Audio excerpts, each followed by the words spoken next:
দ্বিতীয় আমল হলো তাকবীর তাশরীক। তাকবীর তাশরীক এটা আমরা সবাই জানি।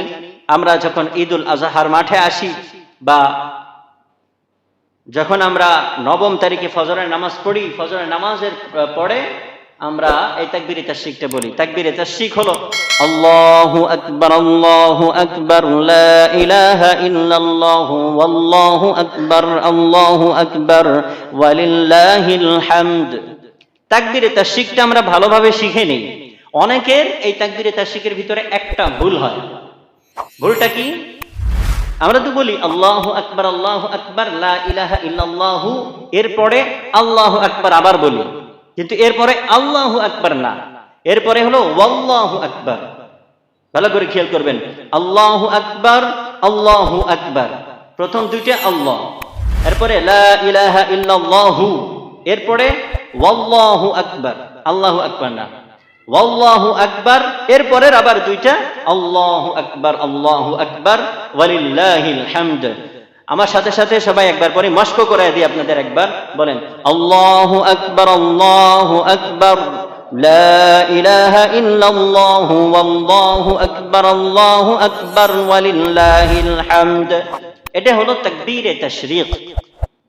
আল্লাহ পাক রব্বুল আলামিন কুরবানির দিনগুলোতে তাকবীরে তাশরীক পড়ার ব্যাপারে কোরআনে কারীমের ভিতরে বলেছেন যে তোমরা এই দিনগুলোতে বেশি বেশি আল্লাহ পাক রব্বুল আলামিনের তাকবীর পড়বা। আল্লাহ পাক রব্বুল আলামিন কোরআনে কারীমের ভিতরে বলেছেন ওয়াজকুরুসমাল্লাহি ফি আইয়ামিন মা'দুদাত, তোমরা নির্দিষ্ট দিনে আল্লাহ পাক রব্বুল আলামিনের নাম স্মরণ করো, আল্লাহ পাক রব্বুল আলামিনের নাম জিকির করো। আর ওই নির্দিষ্ট দিন কি? এই নির্দিষ্ট দিন হলো যে এই ৯ম তারিখ, জিলহজ মাসের ৯ম তারিখ থেকে নিয়ে ১৩ তারিখ আসর পর্যন্ত, এই দিনগুলোতে তোমরা তাকবীরে তাশরীক পড়ো। হাদিস শরীফের ভিতরে আছে, ইবনে কাসিরের ভিতরে হাদিসটি নিয়ে এসেছেন। আল্লাহ রাসূল সাল্লাল্লাহু আলাইহি ওয়াসাল্লাম বলেছেন যে এই জিলহজ মাসের এই ১০ দিনের আমল তো আল্লাহ পাক রব্বুল আলামিনের কাছে অত্যন্ত প্রিয়, এই জন্য ফাকসিরু ফিহি মিনাত তাকবীরি ওয়াত তাহমিদি ওয়াত তাহলিল, এই দিনগুলোতে তোমরা তাকবীর বেশি বেশি পড়ো। তিনটা জিনিস বলবে, দেখেন এই দিনগুলোতে তিনটা তাকবীর, তিনটা তাসবিহ বেশি বেশি পড়ো। এক নাম্বার হলো তাহলিল, তাহলিল অর্থ লা ইলাহা ইল্লাল্লাহ।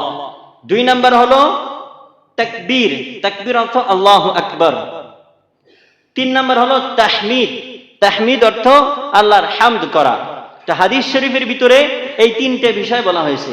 ১ নাম্বার হলো তাকবীর, ২ নাম্বার হলো তাহলিল, ৩ নম্বরে তাহমিদ।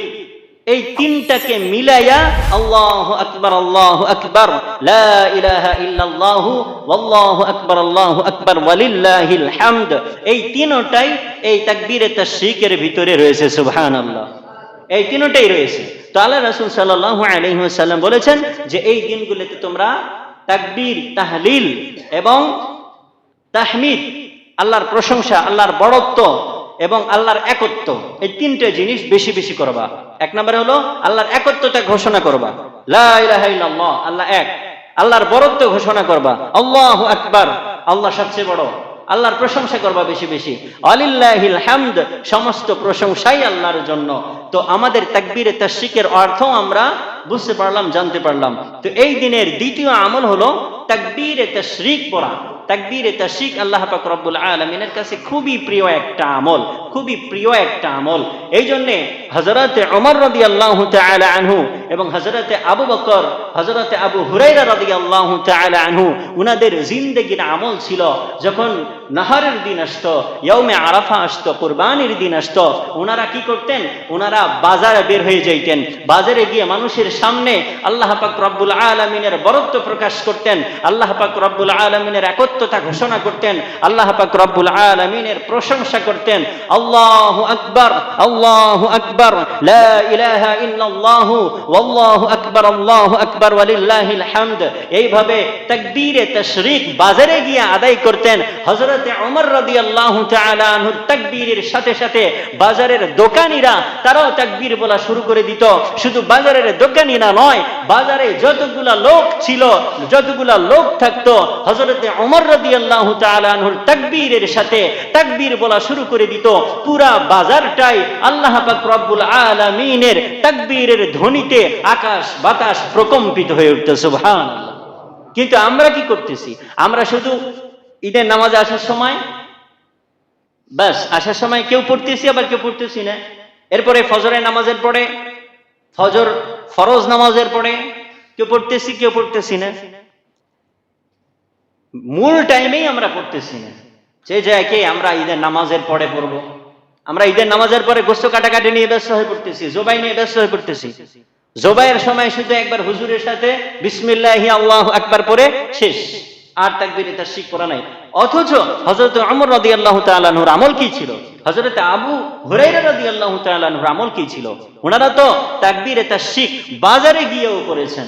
এই জন্য আমরা ইনশাআল্লাহ এতদিন যা গেছে গেছে, এ বাড়িতে নিয়ত করব যে সারাটা দিন যেন আমরা তাকবীরে তাশরিক বলে বলে কাটাইতে পারি। ওয়ামা তাওফীকি ইল্লা বিল্লাহ। আল্লাহ পাক রব্বুল আলামিন আমাদের সবাইকে তাকবীরে তাশরিক বেশি বেশি আদায় করার তৌফিক দান করুন। সবাই বলি আমিন। মূলত এই তাকবীরে তাশরিক আল্লাহ পাক রব্বুল আলামিন আমাদেরকে দিয়েছেন একটা ইতিহাসকে আমাদের স্মরণ করে রাখার জন্য, স্মরণীয় করে রাখার জন্য। এর আগে আমি আপনাদেরকে বলেছি, এই যে ঈদুল আযহা, কুরবানি ঈদ, এই ঈদের যত আমল আছে, এই সব আমলগুলা আমাদের সম্পৃক্ততা রয়েছে হযরতে ইব্রাহিম আলাইহিস সালাতু ওয়াস সালামের আমলের সাথে। হযরতে ইব্রাহিম আলাইহিস সালাতু ওয়াস সালাম হলেন এই যে ঈদুল আযহা যেটা আছে, এটার মূল কেন্দ্র।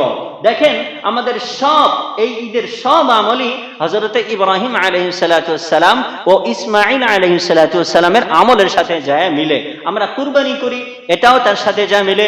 হজ করি, এটাও তার সাথে যায় মিলে। আমরা যে তাকবীরে তাশরিক পড়ি, এটাও তার সাথে যায় মিলে। সুবহানাল্লাহ বলেন। হযরত ইব্রাহিম আলাইহিস সালাতু ওয়াস সালাম যখন ইসমাঈল আলাইহিস সালাতু ওয়াস সালাম রে জবাই করার জন্য নিয়ে গেলেন, কুরবানি করার জন্য প্রিয় সন্তানকে নিয়ে গেলেন ময়দানে, হযরত ইব্রাহিম আলাইহিস সালাতু ওয়াস সালাম আল্লাহ পাকের কি পরিমাণ আনুগত্যশীল বান্দা ছিলেন।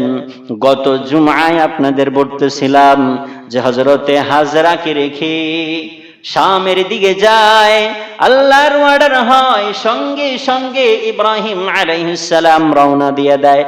এক মুহূর্ত দেরি করেন নাই, পিছনে ফিরে স্ত্রী সন্তানের দিকে একটাবার নজরও করে নাই। যখনই আল্লাহর হুকুম এসেছে, তখনই আল্লাহর হুকুম আদায় করার জন্য রওনা দিয়ে দিয়েছে। এই জন্যই তার নাম তো খলিলুল্লাহ। খলিলুল্লাহ হযরতে ইব্রাহিম আলাইহিস সালাম। আল্লাহ পাক রব্বুল আলামিন তাকে যখনই আদেশ করেছেন, তখনই সেই আদেশটা মানার জন্য তিনি ব্যতিব্যস্ত হয়ে গিয়েছেন। হযরতে ইব্রাহিম আলাইহিস সালাম কি যখন আল্লাহ পাক রব্বুল আলামিন হুকুম করেছেন সন্তানকে জবাই করার সময় চলে এসেছে, ইব্রাহিম তুমি তাড়াতাড়ি তোমার সন্তানকে জবাই করো, তোমার সাথে ওয়াদা, তুমি তোমার সন্তানকে আল্লাহর রাস্তায় জবাই করে দিবা। হযরতে ইব্রাহিম আল্লাহর পাগল হযরতে ইসমাঈলকে নিয়ে জবাই করার জন্য চলে যায়। হযরতে ইসমাঈলকে শুয়াইয়া আল্লাহ পাক রব্বুল আলামিনের হুকুমে যখন জবাইয়ের জন্য ছুরি চালাবে, এই অবস্থায় পৌঁছে গেছেন। আল্লাহ পাক রব্বুল আলামিন হযরত ইব্রাহিমের আমলটারে এই পরিমাণ পছন্দ করেছেন যে ইব্রাহিম আলাইহিস সালাতু ওয়াস সালামের সন্তান ইসমাঈলের বিপরীতে আল্লাহ পাক রব্বুল আলামিন আসমান থেকে দুম্বা পাঠিয়ে দিয়েছেন। সুবহানাল্লাহ।